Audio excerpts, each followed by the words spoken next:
తొందర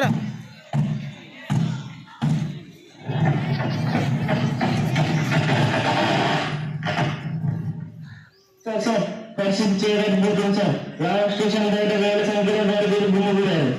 ఎన్నిసార్లు చెప్పాలి? ఈ సైమన్ కమిషన్ కు వ్యతిరేకంగా ఒకరు కూడా రోడ్డు మీదకు రాకూడదని ఆదేశాలు ఇచ్చాను కదా. ఎవరు ఈ గుంపుకు నాయకత్వం వహిస్తుంది? సార్ పంజాబ్ కేసరి రాళ్ళ ఆయన ఒక్క పిలుపుతో జనం సముద్రంలో తరలి వచ్చారు. పోలీసులు పెట్టిన భయపెట్టిన తోచుకొని ముందుకు వస్తున్నారు. సైమన్ గోబ్యాక్ అన్న నినాదాలతో ఆకాశం దద్దరిల్లిపోతుంది సార్. రాయా ఆ ముసలివాడు మన శాసనాలను ధిక్కరిస్తాడా? బ్రిటిష్ సామ్రాజ్యం అంటే భయం లేకుండా పోయింది వీళ్ళకి అని నినాదాలు నా చెవులు మోగకూడదు. వెంటనే వాటిని ఆపండి అని సార్ వాళ్ళు శాంతించగానే నిరసన తెలుపుతున్నారు. మనం ఆపడానికి ప్రయత్నిస్తే ఘర్షణ జరిగే అవకాశం ఉంది. నాకు శాంతి గురించి చెప్పకు, నాకు కావాల్సింది నిశ్శబ్దం. వాళ్ళు వెనక్కి తగ్గకపోతే వాళ్ళని భయపెట్టండి. మర్యాదగా వినకపోతే లాఠీలకు పని చెప్పండి. లాఠీ చార్జ్ చేయమంటారా సార్? Order lathi charge.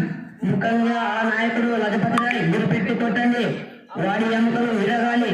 అప్పుడే ఈ దేశంలో మరెవరు మాకు ఎదురు తిరగడానికి సాహసించారు. వెళ్ళు, ఇప్పుడే నా కళ్ళ ముందు ఆ నిరసనకారులు చల్లా చెదురు కావాలి. అదే సార్.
తొందర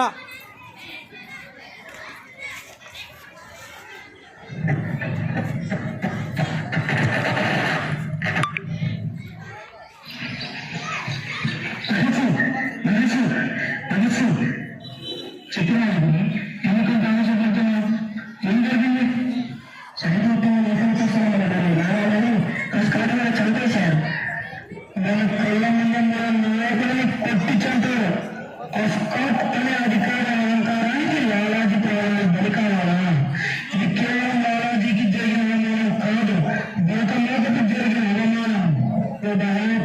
రక్తం మరిగిపోతుంది. ఆ స్కాట్ ఇంకా బతికేయాలంటే మన చేత కార్యక్రమం అవుతుంది. వాడిని ఎలాగైనా అంతం చేయాలి. ఈ కాలం తీర్చుకోవాల్సిందే, కానీ మనం తొందరపడకూడదు. నియమం ప్రకారం పని చేయాలి.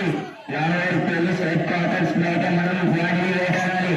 రాజుగురు గురి తప్పకూడదు.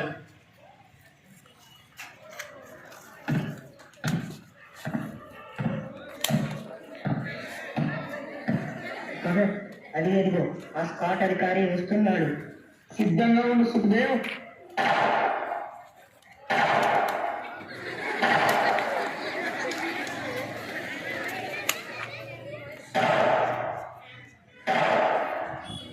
ఇది మా నాయకుడి మరణానికి ప్రతీకారం. బ్రిటిష్ సామ్రాజ్యవాదులారా, ఇకనైనా తెలుసుకోండి, భారతీయుల రక్తం చౌక కాదు.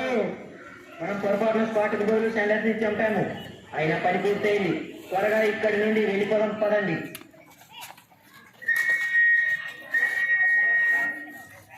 పట్టుకో.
భగత్ సింగ్, సమయం ఆసన్నమైంది. పై అధికారుల నుండి ఆదేశాలు వచ్చాయి. ఈ రోజే ఇప్పుడే ఉరిశిక్ష అమలు చేయాలి. అలాగే కానివ్వండి చక్కర్ సింగ్. భగత్, నీకు మరణం అంటే భయం లేదా? నీ వయసు ఎంత? ఇంకా ఎంతో భవిష్యత్తు ఉంది. ఒక్కసారి క్షమాపణ కోరితే ప్రాణాలు దక్కుతాయి. ఆఫీసర్, ప్రాణాల కంటే ఆశయం గొప్పది. నేను చనిపోతే ఈ దేశంలోని లక్షలాది మంది యువతలో స్వాతంత్ర కాంక్ష కలుగుతుంది. నా మరణం బ్రిటిష్ సామ్రాజ్య పతనానికి పునాది. చివరి కోరిక ఏంటి భగత్ సింగ్? ఒక్కసారి నా చేతికి ఉన్న సంఖ్యల్లో విప్పుతారా సార్? ఒక్కసారి అతని సంఖ్యలు విప్పండి. ఇదేంటో మీకు తెలుసా సార్? ఇది సాధారణ మట్టి కదా. ఇది సాధారణ మట్టి కాదు సార్. జలియన్ వాలీబాగ్ లో ప్రాణాలు అర్పించిన వీరుల మట్టి. ఈ మట్టిలో నా దేశవాసుల ప్రేమ ఉంది. నేను మరణించిన కూడా ఈ మట్టి ఎప్పుడు నాతోనే ఉంటుంది. ఈ మట్టి నా శ్వాస, నా జీవితం. ఈ మట్టి పేరే స్వాతంత్రం. నువ్వు చాలా మంచివాడి భగత్. ఒక్కసారి నా మాట విని నీ శిక్షను రద్దు చేయడానికి సహాయం చేస్తాను. కానీ నువ్వు బ్రిటిష్ ప్రభుత్వానికి అనుకూలంగా పనిచేయాలి. నా దేశ ప్రజల కోసం, నా భరత భూమి కోసం ప్రాణాలైనా ఇస్తాను గాని నీ కాళ్ళ కింద మాత్రం బ్రతకను. ఈ రోజు ఈ భగత్ సింగ్ ఒక్కడే, కానీ రేపు 1000 గొంతులై నీ బ్రిటిష్ సామ్రాజ్యాన్ని నేల కూల్చుతాయి. భగత్ సింగ్, సుఖదేవ్, రాజ్గురు అనే మీకు శాండర్స్ అనే అధికారిని చంపి పార్లమెంట్ పై బాంబులు విసిరారని దేశద్రోహం కింద మిమ్మల్ని ఉరి తీయబోతున్నాం. మీకు మరణం తప్పదు. నేను చనిపోవచ్చు కానీ నా ఆలోచనలు చావవు. నా శరీరం నలిగిపోవచ్చు కానీ నా ఆశయాలు ఈ దేశ యువతను ఎప్పుడు మేల్కొలుపుతూనే ఉంటాయి. విప్లవం అనేది కేవలం తుపాకులతో వచ్చేది కాదు. నా దేశ యువత ఆలోచనలను పదును పెట్టుకోవాలి. ఇంక్విలాబ్ జిందాబాద్, ఇంక్విలాబ్ జిందాబాద్, విప్లవం వర్ధిల్లాలి, విప్లవం వర్ధిల్లాలి, సామ్రాజ్యవాదం నశించాలి, సామ్రాజ్యవాదం నశించాలి. నా దేశం కోసం ప్రాణత్యాగం చేయడం కంటే నాకు గొప్ప గౌరవం మరొకటి లేదు. ప్రాణ నష్టం అవ్వకుండా పార్లమెంటులోన ఎవరూ లేని చోటు చూసి అటకీశ్వర్ శక్తితో కలిసి బాంబు వేస్తున్నాడు. తమ ఆఖరి విచక్షణకు కావుకేక భరత జాతి విముక్తి పోరు పురికొలిపే కావుకేక కావాలని సాగాలని కదలకుండా ఉండి దొరికిపోయినాడు అతడు.